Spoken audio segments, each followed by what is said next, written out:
This podcast is brought to you by Money Vikings. If you enjoy it, please consider becoming a monthly Money Viking Premium or MVP member today. Joining will give you access to our Discord community, trade ideas, which we like to call hot trades, tools and guides for helping you understand basic trading concepts, custom trading view indicators to help you identify buy and sell signals, and premium articles. Use the code TMVLISTEN for 30% off your first month.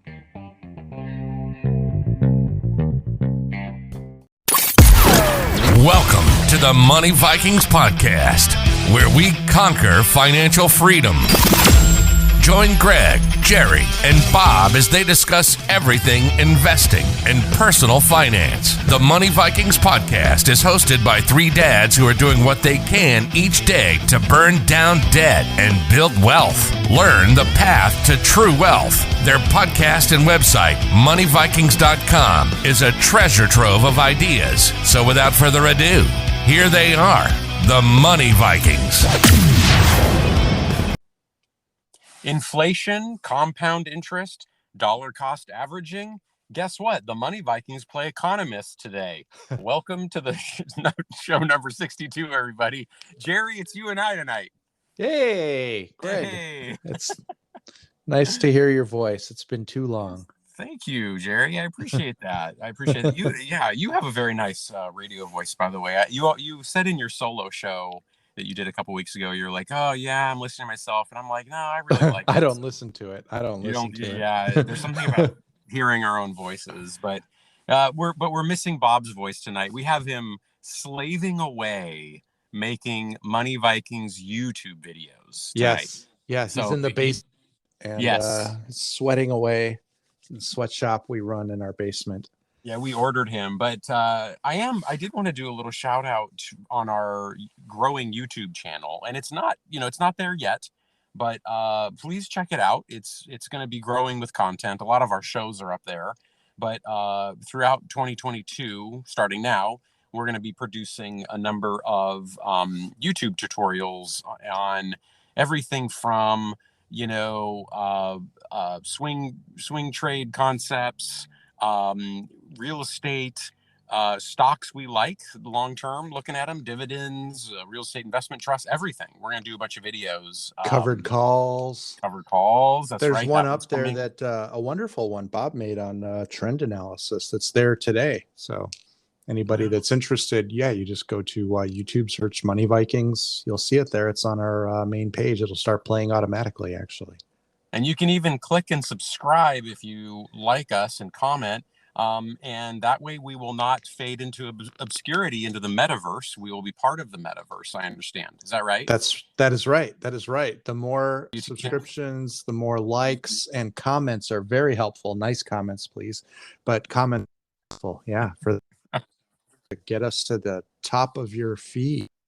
Yeah, I love it. So good. A lot of good stuff's going to be coming there. I'm excited about that. Well, we got to talk about the news, right? Yes, we do. Where'd you want to go with this one? Well, the first one is, we're getting whipped around here because of the Omni, the new variant, right? Omni crap. So we're getting as you whipped proclaimed around. it. But today was good, right? Looking at the indices, the Dow is up 1.8%, the S&P 500%, the Nasdaq 0.93%, and the Russell 2.05%. So I guess we're out of the woods now, right? Just that's Santa Claus rally, and we're going up for the rest of the year. Well, it's possible, and I think anything's possible. And the reason I bring it up, Jerry, is because the night before, I was listening to one of those cool. People have checked out these new like Twitter groups that go live, and you can hear a bunch of people talking. They're actually kind of fun. Spaces, I believe, is what they're calling Spaces, them. that was called. That's what the kids call them. That's what the kids call it. So there was one that I was listening to Sunday night, and cool show. It was great. And I liked the format. I'd like us to do something like this, but they had like 30 different traders come on from all over the country. and give like one trade idea for the week. And the host mentioned it was one of the first times they were almost all bearish and puts, right? Oh, Yeah. And so I'm sitting there Sunday night, but then here, as you just said, Monday, everything went up. right. So it's just, I guess my point is we have to have humility. Yes. Yes. We I, really do. I don't know what to make of it. I'm not making any major financial decisions in December right now. I mean, I'll talk about it in the segment we have later in the show about some of the things I'm doing with long-term and short-term portfolio. Spoiler alert, long-term, I'm doing nothing. I'm not changing a thing. Short-term, I'm trying to take advantage of the volatility, and we'll get into that later. But yeah, nobody knows what's going to happen. This could just be one of those reflexive bounces. I was watching my buddy Kramer before we went on air with the podcast, and yeah, it was interesting to watch what he was looking at. He was looking at the transports and the financials, and he was saying those are kind of bullish right now, and those are sort of interesting to look at for the rest of the week. He thinks we're going to continue to go up because those are tells showing if there's more transports, trucking, and commerce, and if there's more lending going on and new business from the financials, that's a good sign for the rest of the economy. Mm-hmm. Well, I still, this is a little bit of an economics show. I mean, I still think that we have an underlying strength to the economy.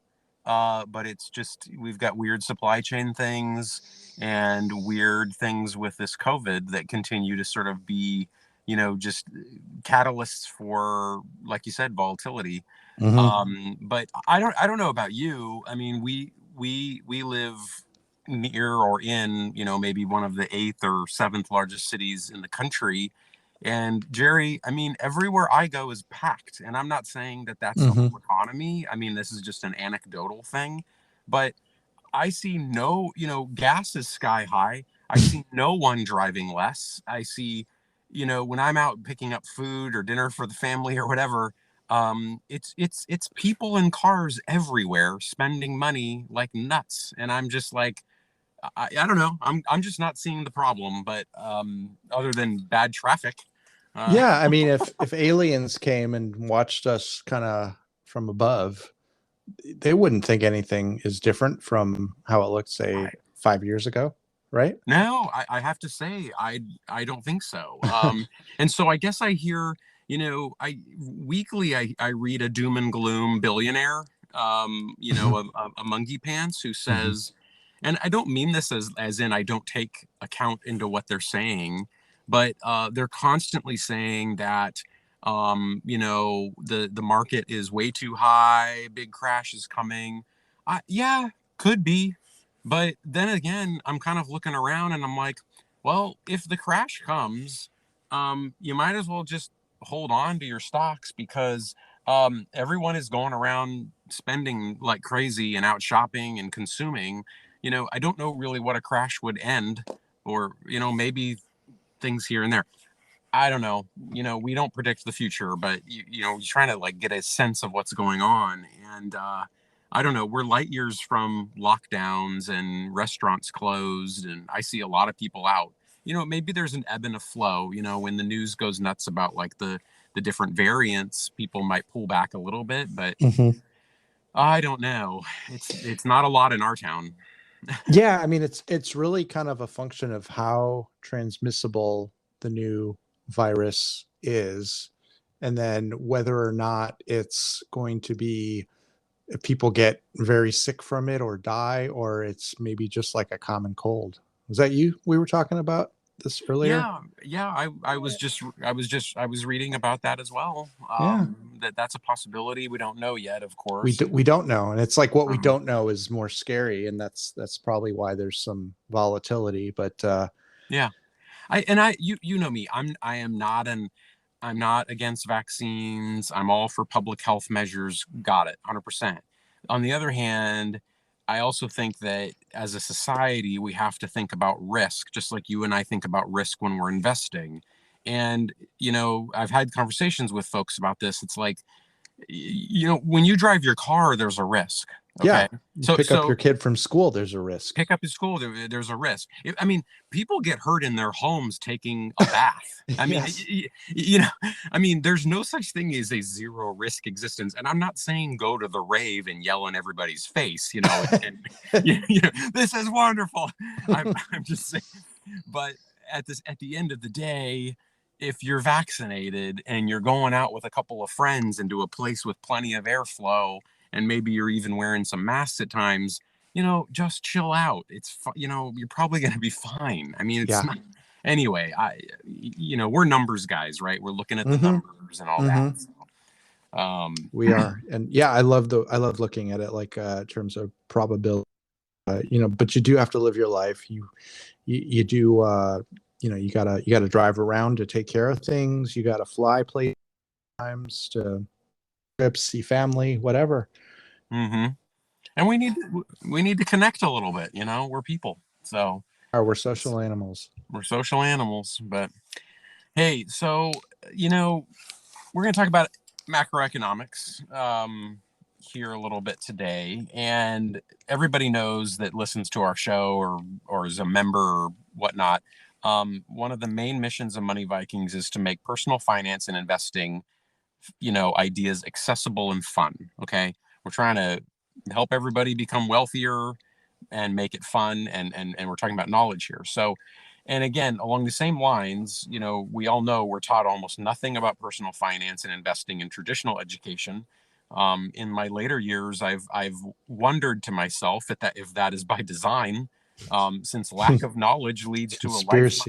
You know what I mean? I try not to be a conspiracy theorist, but we learn nothing about something that is so critical to existence in modern society, and there's just no one gets out of high school and is told what a stock even is, or what compound interest is, or you know what I'm saying? Like, none of this. And many times, at least in I don't know why, but for whatever reason, I felt like kind of growing up, money was sort of taboo to talk about, either from a perspective of being greedy, capitalist pig kind of thing, or, you just didn't talk about it with people.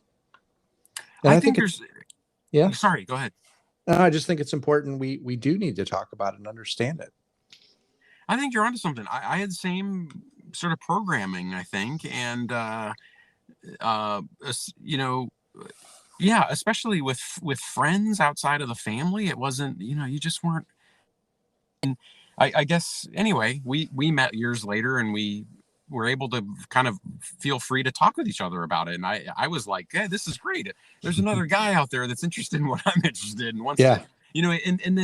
And then we'll share it in a way where you're like showing like, hey, here's what's going right. Here's what's going wrong. Because I think people feel I think people feel compelled also to put up an image in our society, right? To say like, look, I'm successful. I drive this car.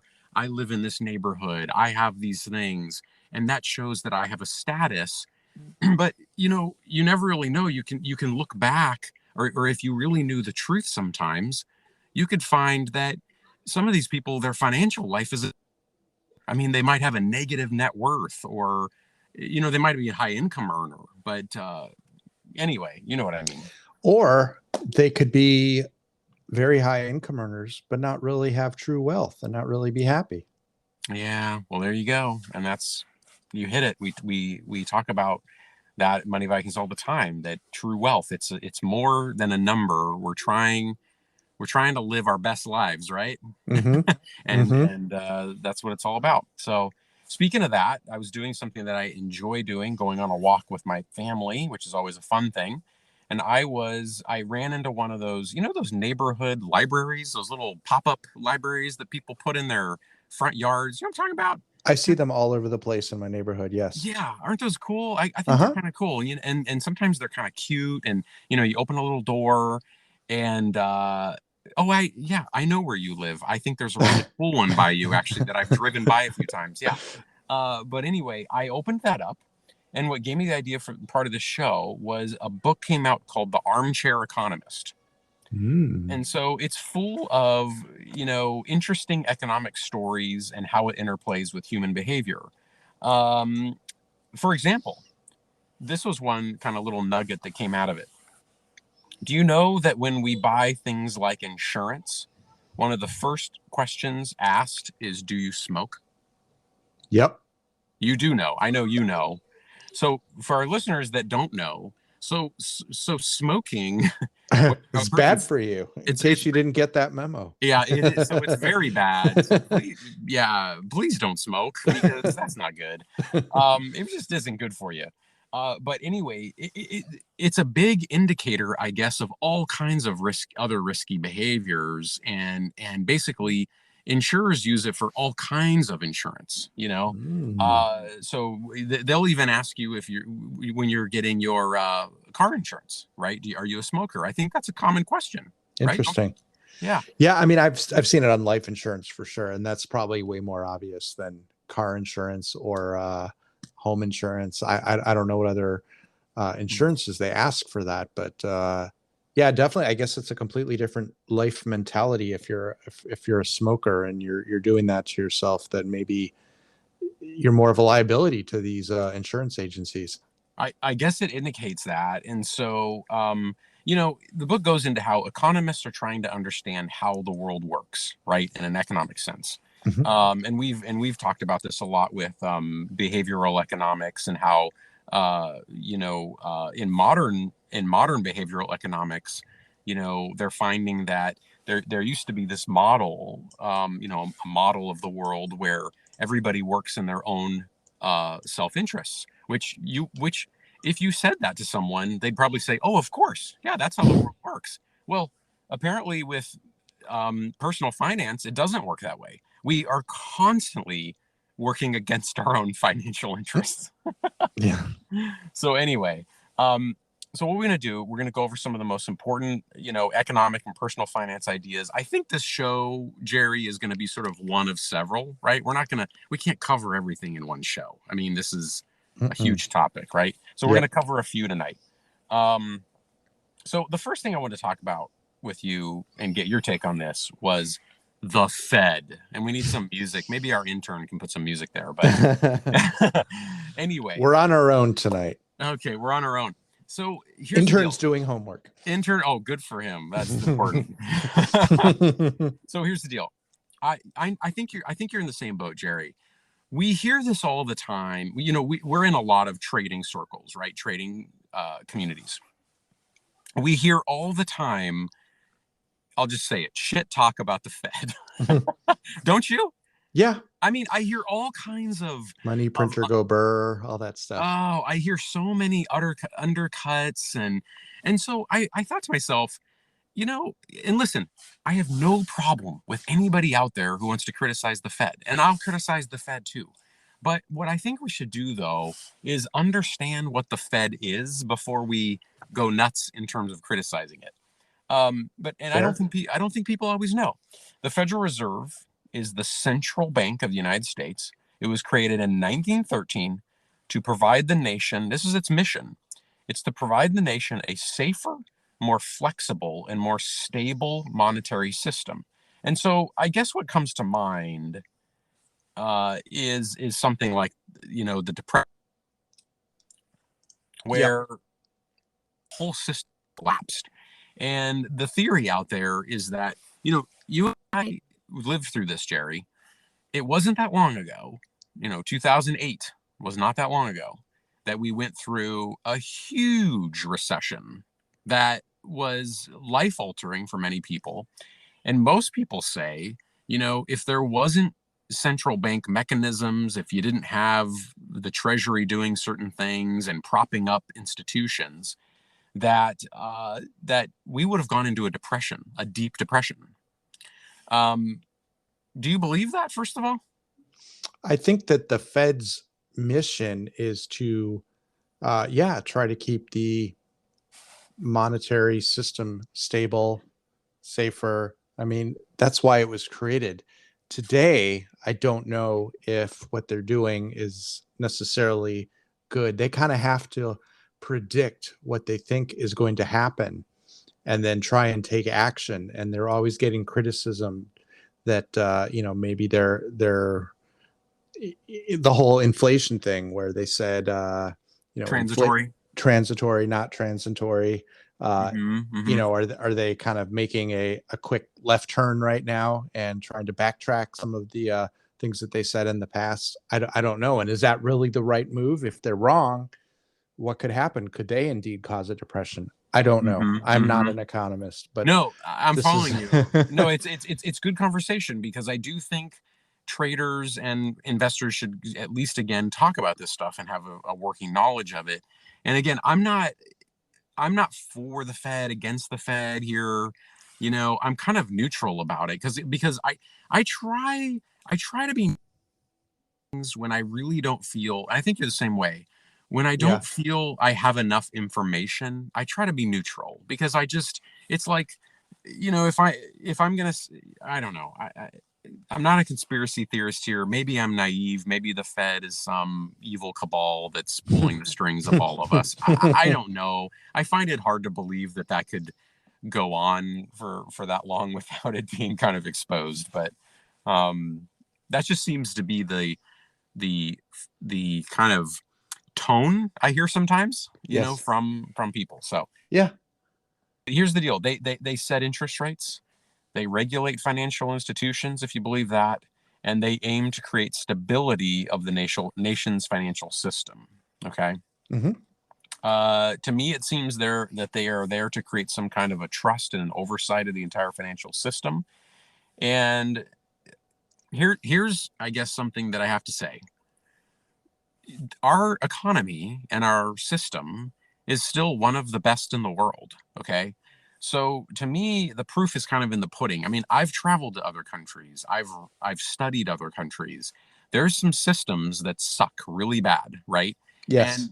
And people have no faith in investing in their market and investing in other companies, because I think there's a sense that, hey, if I'm going to be ripped off, if you and I thought that, we put money into Johnson & Johnson or VDADX, and that we didn't have a reasonably good sense that we were going to get some rate of return. I mean, if we thought this system is so corrupt that the minute we send all that money in, that it's going to be swept away into some oligarch's pocket, I mean, we wouldn't do it. Yeah. So, but by the same token, I've heard a lot of people say lately, with all the market volatility, I'm going into all cash right now. I just want to let this kind of go by and be in cash. So what do they mean when they say that? Do people realize they're long the dollar? And do people realize that they are sort of entrusting the Fed to make the right decisions when they do that?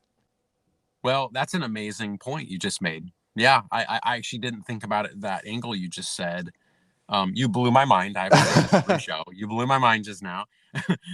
You're absolutely right. If an investor is going all cash right now, they're trusting the Fed, right, to do the right thing in terms of tampering inflation, doing interest rates at the right, level that calms the economy down. Whether they know it, and if the Fed wants to print billions of more dollars, if you will, and devalue the dollar, they're doing that when they're putting all their money in cash. I'm just so glad you brought this up, because the Dalio tax, right? The Dalio inflation tax. Yeah, go for it. That's what he said. He said it's being taxed. It's being taxed by inflation, of course, every month. So, I know you have a portfolio set up like this, but I've been really thinking more and more, and this isn't a new concept to anybody, but really more and more in terms of buckets, right? And so of late, I think we're asking ourselves, right, as investors, okay, there's trading, and we do some trading, and we got all that. And that's trying to sort of take advantage of market inefficiencies, I guess is how I would describe it. But then the investing side of you is asking, what's the best place to put my capital, right, for the maximum return? Yes. And with the amount of risk I'm willing to take. Okay. That's the trick. That's the trick. So I continually go back to those stalwarts. I go back to value plays. I go back to dividend aristocrats in a bucket. I go back to taking advantage of some big picture tailwinds, like we've talked about on infrastructure, right? Things that are going to get huge cash infusions over the next 5-10 years. Things that even if, the worst case scenario that someone who's hiding in cash is worried about, I don't know, they're hoarding their cash. They're worried about everything. They're going to be losing 6%. 6%. Yeah. Every year. Right. With their cash. I guess I would look at him and say, okay, why wouldn't you take a bunch of that and put it in Johnson & Johnson and Pfizer and make a 4% dividend and probably get 5 or 6% in growth? I mean, these companies, even if there's freaking Armageddon, Johnson & Johnson isn't going away. Anyway, I'm with you. I'm with you. I think the only sort of argument to that is that by investing in those types of companies, only in those types of companies, you are giving up potential growth from, the ARC funds and, the innovation type funds, those types of things, which are not doing well right now for sure. Right.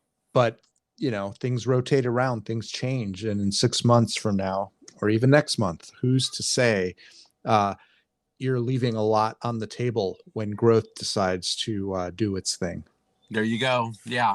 And I, and I know you do too. I have a place in the portfolio for that. And maybe I'll decrease the risk a little bit right now if I wanted to be safer. But you're absolutely right. Then part of me is saying, well, I'm doing the opposite of what I should be doing. These things are beaten down right now. We should be scooping them up, right? If this is the time that it's been beaten down. Yeah. I don't know. It's a tricky balance. Nobody ever said investing was easy. That is right. Never was easy. I have to say, you did remind me. I'm a little down on Tesla and Musk these days. I have to admit. I'm sorry. I'm sorry to audience members, because for years I've been loving Tesla and Musk, but I'm not happy about these autopilot problems and some of the stuff I'm reading about. And I hope they get the message and get it right.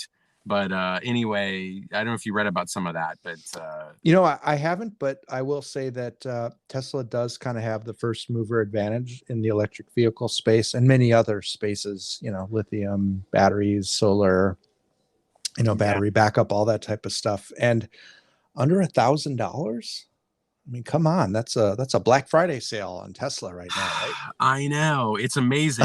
But I think between the autopilot and the and the rising competition, in the next, I have to tell you, I would be honest with our audience, in the next year, I'm probably going to be, and for the first time, I'm actually questioning. I'm like, do I avoid the Tesla route? And part of me is thinking, why not a Bolt?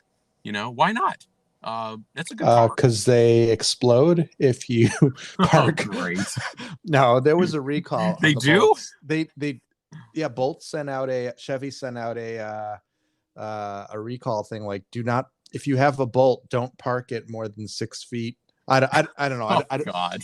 Don't park it more than 6 feet closer to another car because it might explode. Or don't park it in. Do you see what a messed up human I am? In the beginning of the show, I was talking about risk assessment and COVID. Now I want to take zero risk with an EV. Exactly. Yeah, you want to put a exploding lithium-ion battery in your garage. Yeah. What is the probability that that's actually going to happen? I know, Jerry. I don't know.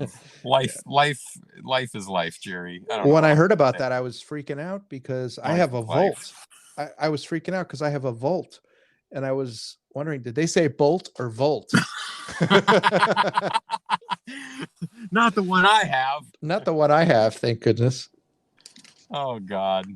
Okay, these topics always go great into these different areas. I love it. Back to the Fed. I don't know. I think I'm going to leave it at that. But here's my point. I think an investor or a trader, I guess I would just say do some research on the Fed. Understand what it is before you put your tinfoil hat on, and believe that they're the puppet masters of some world cabal. I don't know. Try to look into what they do and make up your own mind. Kramer has a soundbite that says they know nothing. Have you heard that? No. He plays it on his show a lot too. And there's a really good YouTube video of him. It went viral several years ago. Well, but, yeah, he's on to something, because that's the problem with conspiracy theories. Because people and traders are gonna, I understand criticism of things, and that's a good thing. But to think that there's puppet masters that control everything, they do probably know nothing. They're human beings. They're human beings. This is what they are. This is really what they are. They're human beings with economics degrees that did very well in school, okay, and in their careers. And they basically are analyzing and crunching a bunch of data all the time. I mean, they have teams of researchers and number crunchers who are bringing Jerome Powell and all the Fed chairman, what do they call them? Anyway, the different, because there's different Feds, right, across the country. There's like 12 different regions. So, they have tons of people crunching numbers about the economy all day long, bringing, they're reading it, right? They're trying to make of the moment, and they're trying to anticipate the next moment. Okay. Yeah. Yep. So guess what? They're a lot like traders and investors. They are. That's what we're doing. That's what we're doing. Like you said so aptly and recently, an asteroid could be headed for the planet as we speak, and none of this could matter tomorrow. Hopefully Project Dart works out. Okay. If not, enjoy our last podcast. Really great being with all of you. Yep. Or watch a good Bruce Willis movie. Watching a Bruce Willis. Yeah. But I have a feeling we're going to be okay. I think tomorrow everything's going to be fine. Okay. Dollar cost averaging. We're kind of going down to some personal finance things. I hope people know what dollar cost averaging is, because I think this is okay. I'm a back to basics guy. Okay. Yeah. I love when people do the complex things. I love when people do the trading and the swing trading and the this and that. I love all that stuff. The inverse butterfly with the reverse tachyon pulse. Oh, I think we had Star Trek. Yeah. Yeah. The reverse tachyon pulse solves every problem in Star Trek, but I digress. That's really cool. Okay. So we're kind of going off the rails in this show, but it's fun. So here's the deal. I hope people know some of the fundamentals, okay, of personal finance terms, okay? Dollar cost averaging. Simply put, if you're wise enough to have an automated, or you're just putting this is like if you're having a 401k and every 2 weeks you got $400 from the paycheck going into that thing. Well, it's buying a basket of stocks. But here's the deal. Every 2 weeks, the market has either gone up or down. So you're buying that basket of stocks for either less or more than you did the previous week. So one is over time, you average out into a lower cost basis than if you had just taken a lump sum of that at one time, because no one can time the market, right? So dollar cost averaging helps you cost average. So basically, if you and I really wanted to get wealthier, we would want to go back in time to the Great Recession, right? And we would have wanted to leverage and taken out every possible dollar we could find. And I'm talking about in 2000, what was it, 2009? Was that when everything bottomed, or 2008 or? Yeah, I think 2008. Yeah, we would have wanted to go in there and just scooped up, because actually, if you look at the S&P, from that point forward, it's been on just blast off. There was COVID. Okay, COVID, it dropped, but it recovered quickly. Okay, so it went on blast off the whole time. So anyway, that's dollar cost averaging. That's one to know. The idea is that no matter where the price is, you are making a purchase at a set interval. I think I'm doing that too with my 401k. You're doing it if you auto invest in your 401k. And for investors, and you're kind of averaging the cost over time, every single week, month, year, whatever frequency you're doing it. I've seen this term used by traders, not investors, in a different way. And I just want to clarify to make sure we're talking about in this podcast, the investor definition of dollar cost averaging. Traders will purchase a stock, say at $100 a share. They'll see it go down to 90. They'll buy more at 90 because they call that dollar cost averaging to get the cost basis down. So now, yeah. So a good thing in their minds that you're buying to help get your cost base. Personally, I'm not so sure if that, I think it's kind of it's using that term in a bad way. I think that's the best way I can put it. I don't think that when a stock goes down that you've bought, that you should just, continue buying it blindly because you want to get your cost average down.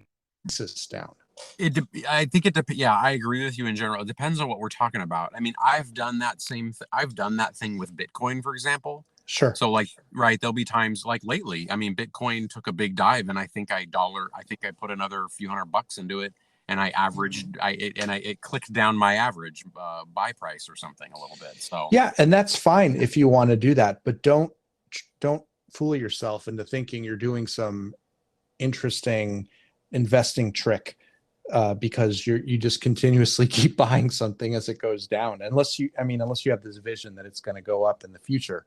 But don't say, well, I it's dollar cost averaging, so I'm going to buy more now that it's half as much as it was before.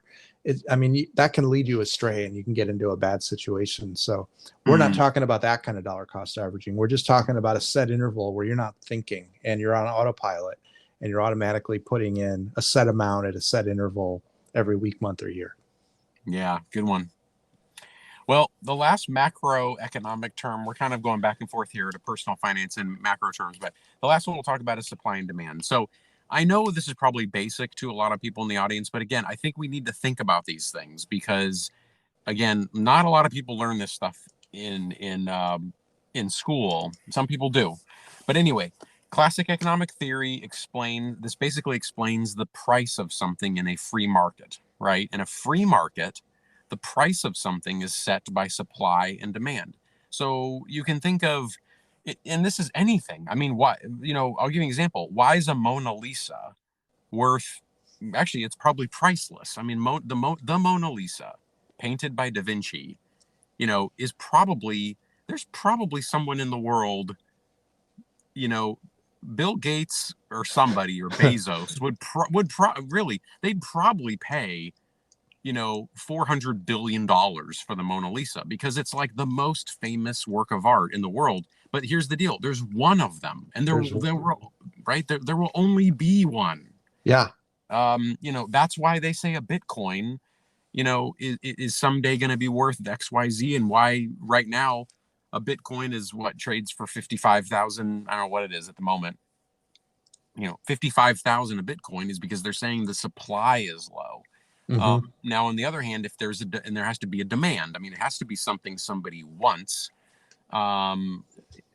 Yeah. So with the Mona Lisa, as you said, there's only one of them. With Bitcoin, there is a finite amount as well. So even though there's a lot of them, there's still at a certain point in time, I don't know, in the next 10 to 40 years or so, there won't be any more produced, and that's what makes it valuable. Doge, on the other hand, isn't finite. It can be, and dollars, one might argue, if you want to get all conspiracy theory, can just be printed on and on and on. So what does that mean for the dollar and supply and demand? There you go. Yeah. Back to your Bitcoin example, one of the big arguments they say about Bitcoin is the digital gold is that, I think by the time this thing taps out, it'll tap out like 21 million Bitcoin. Mm-hmm. That's not even enough for, a couple of large cities in America for each person to have one. There's almost 8 billion people on the planet at some point. So not everybody can even have a Bitcoin. It would be impossible. Yeah. So I don't know. So again, it's another one to understand because it helps people understand why prices are the way they are. That's why gas is the price it is. I mean, people, again, I know people want to have conspiracy theories and they want to be mad at somebody, but a gallon of gasoline, I know there's taxes and there's other things added onto it by the government in terms of clean air and this and that. Okay, depends on the state. But the base price of gasoline is based on supply and demand, correct? Yes. Yeah, when I drive around the city that we're in, and there are literally just like hundreds of always driving around, jamming up roads. You know, they're guzzling gas. You know, if they all stop tomorrow driving, frankly, if everybody stopped driving tomorrow, the price of gas would plummet because they wouldn't be selling that much and they'd have a glut of it. Right. And they'd be trying to unload it. And Yes. they'd be like, please buy the gas for 40 cents a gallon because we got to get rid of this stuff. Exactly. Yeah. So anyway, it's just, so, hey, so that's our econ segment for tonight. And we'll do more of these if people like them. And it's kind of a good little reminder. We want to talk about some trade ideas for this week and next. Jerry? Yeah. So on the long-term side, as I was mentioning earlier in the spoiler section, I'm not making any changes. We preach diversification, and if every time things got a little scary, we sold all our stock and put it all into bonds or cash, we wouldn't get anywhere. So it's sort of like, as maybe stocks weren't doing so well for the last few weeks, other things might be doing better. So I'm just kind of letting probability and I don't know, it's kind of like a Taoist investing kind of philosophy, just sort of one's going to be doing better, some will be doing worse. And as times change, what I will say is that, constantly make sure that your allocations that you are comfortable with are good, whether it's 70% stocks and 30% cash or bonds or real estate, whatever it is. But check that, because they do, as the market sort of ebbs and flows, those allocations will change. So just make sure you're sticking with ones. Short term, though, is where I'm much more active. And right now I am taking profits where I can. And I'm looking for items that are not correlated with the S&P 500 right now. It's just something I'm trying out, because the S&P is stocks right now are so volatile that I thought I'd try some things that, as the market kind of shifts around and up 900 points and the Dow down 900, up 500 the next day, I won't have these wild P&L swings in my short-term account. I'm trying to get delta neutral, which means that whenever the SPY moves up, it's not going to affect my portfolio that much. Or if it moves down, it won't affect my portfolio that much. I'm not there yet. I'm actually a little bit bullish. I have a delta weighting of 30, SPY beta weighted delta of 30, which means every time the SPY goes up 1 point, my portfolio will gain in value by $30. And when the SPY goes down 1 point, I will lose $30. I'm trying to get more neutral, so I'm not as affected. And a lot of people want to move into cash, as we were talking about. I am just changing my trading style a little bit on the short-term side to enter less strangles right now, because those have bit me a lot on earnings over the past few weeks. And strangles are simply a naked call and a naked put. And they say you should never do a naked call or a naked put. I know that. But, I do them usually one standard deviation out. They usually tend to work out about, 60 to 70% of the time. So there will be losers. And right now I'm experiencing the 30 to 40% of the time that they don't work out, unfortunately. So I'm just doing less of those. I'm doing more risk defined. Strangles are undefined risk, which means if the price of the stock were to shoot up astronomically, I would have a huge problem, so I don't want to deal with that. And I also don't want my stocks going to zero either and having the opposite problem. So that's kind of what I'm looking at right now for my short-term trading portfolio. And I've got a few different things that I'm looking at right now. So one is UNG. That's natural gas. and I'm doing a strangle on that, actually, even though I just said I'm not doing strangles right now. UNG is so cheap. It's I don't know, it's like $12 or $13 right now. So I'm okay with that.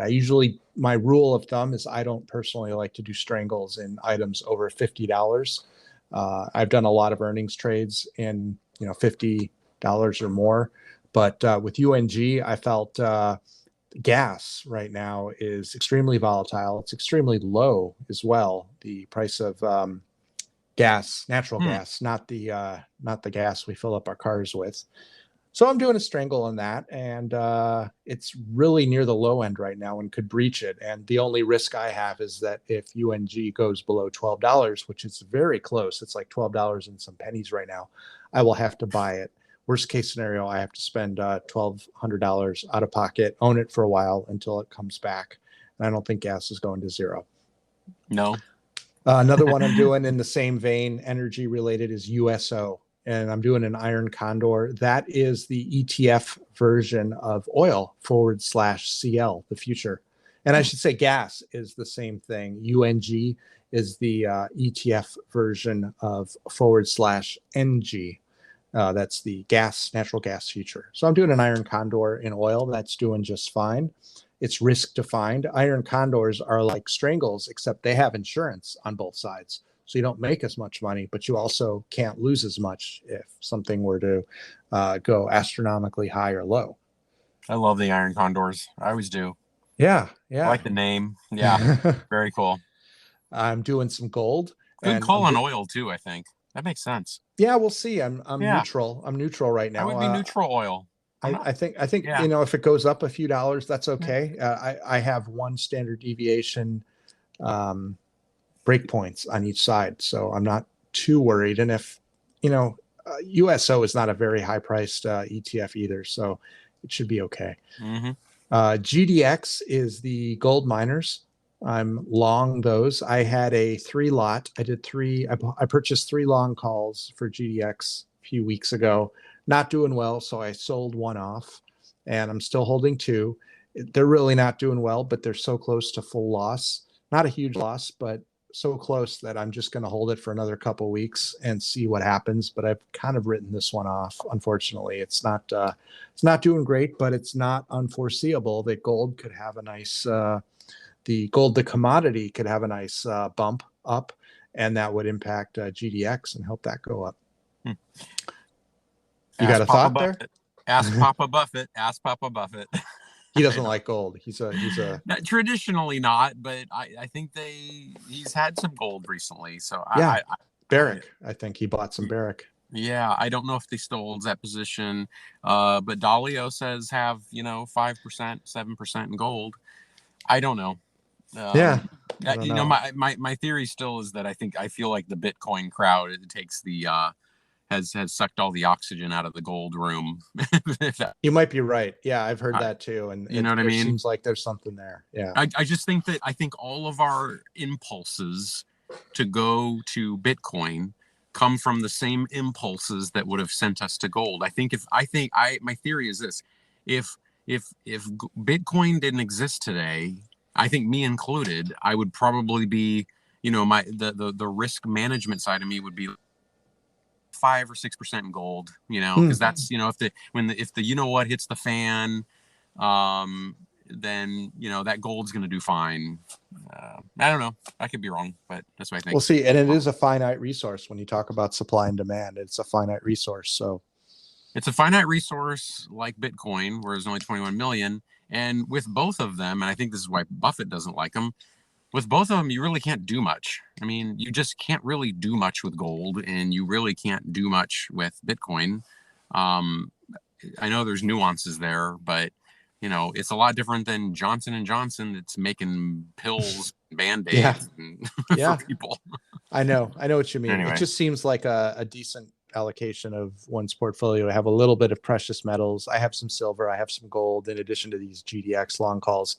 Again, that's my long-term portfolio, and I'm not even changing anything in that right now. I'm just experimenting with some non-stock market type things. The other couple ones I'm really a huge fan of covered calls, and I've been having a lot more lately.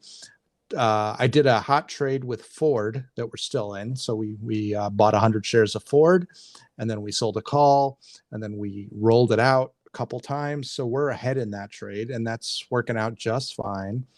So I'm enjoying the Ford covered call, and I plan to keep rolling that call out over and over again until it exceeds my strike price. And then I'll take the profit and maybe re-enter or look for something else. Covered calls are my favorite, Jerry, of all the options plays. Yeah. Really? Yeah. Over the years, over the last couple of months, something clicked with me where I was just like, man, covered calls. I love the concept.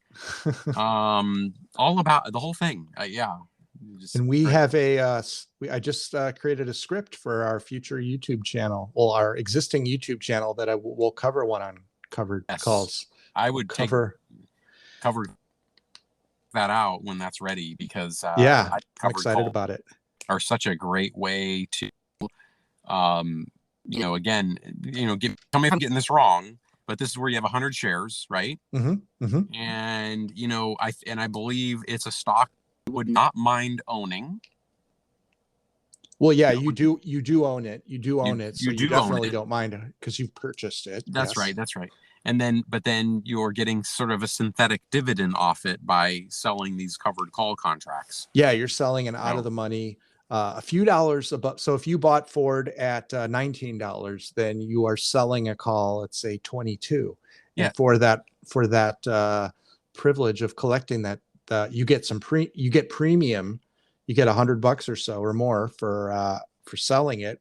It goes right into your bank account. You spend it, go to the movies, do whatever you want with that money. And then if Ford goes above that $22, you have to sell it, the 100 shares of Ford, and you keep the $20 or $100 that you made from the premium. And if it goes below it, you still keep it and you just roll it out another month and repeat that again. Yeah. I mean, you're only being forced to sell at a profit. And yes. Right, and you're collecting, like you call it, the premium or the synthetic dividend. Mm-hmm. And just like again, and then you're going to choose a stock that if you're going to buy 100 shares of it. In my mind, it's something you don't mind owning. So right, it's something you don't mind owning, and I think the key here is that you don't mind selling it. You can't pick a stock that you're so in love with and married to that it exceeds your strike price, and then you're annoyed with yourself that you have to sell it. I see. Yeah, gotcha. But what would stop you from rebuying the stock later? Nothing. Yeah, you just buy it again and keep going. That's what I'm saying. Yeah, sell it for a profit, collect the synthetic dividend, and then if you really want it again, buy it later. Again. Yeah, buy it again. Totally. Get money off of it. Okay. Right. Yeah. Right. Yeah. People get annoyed. The main risk with them is that the stock goes to zero, or you have a $20 stock going to $5. You're kind of stuck with it. And then you're selling covered calls to infinity until it comes back to somewhere near your strike price. Or the other side is that let's say you did a covered call with Rivian. You bought 100 shares of Rivian for 70. Let's say you bought Rivian, you were lucky to get it for $75, $80, and your call was, let's say 95, 100. Well, Rivian, didn't it go up near $200? It got real high. Yeah. You would be annoyed with yourself that you sold that out of the money option on it, and you would have been better off just owning the shares and not limiting your upside. I see. Yeah, you limit your upside. Yeah, you limit your upside. That's the big thing. That's where you get the premium. Okay. Got it. Cool. So the other covered call I just entered today was CCJ. It's a uranium play. And like I mentioned, the theme here is not Google, not Facebook, Meta, not SPY. I'm trying to just do things in the market that aren't necessarily going to be, whipsawed around by all this. I mean, yes, there's risk there with all of these things, but But you're right. Yeah, your uranium is just really not anything like Facebook. I mean, I looked at the correlation. Tastyworks has a correlation to SPY field, and it was like in the 0.30, if I recall correctly. Should have wrote it down, but yeah, very low, very low. Yeah. So I've had some URX. I know. Right. And or I'm sorry, URA. Is it URA? URA was the one we did before. I've had URA. Yeah. Totally.